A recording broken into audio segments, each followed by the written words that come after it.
Halos 2 buwan na ang nakakaraan mula nang unang mag-inspeksyon si Pangulong Bongbong Marcos sa umunoy Ghost Flood Control Project sa Bulacan. Mula noon, 8,000 proyekto na ang sinuyod ng Department of Economy, Planning and Development o DepDev at mga pulis at sundalo sa buong bansa hanggang nitong October 6. Ayon sa DPWH, 421 rito ang nakumpirmang ghost o guni-guni lamang na flood control project.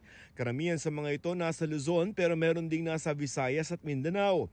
Di pa binanggit ang kabuang halaga ng mga proyekto. Yung involved, same mga contractors din? Nandun sila.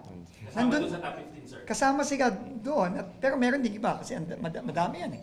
Nakaatang ang inspeksyon kay bagong ICI Special Advisor at Investigator Rodolfo Asurin Jr.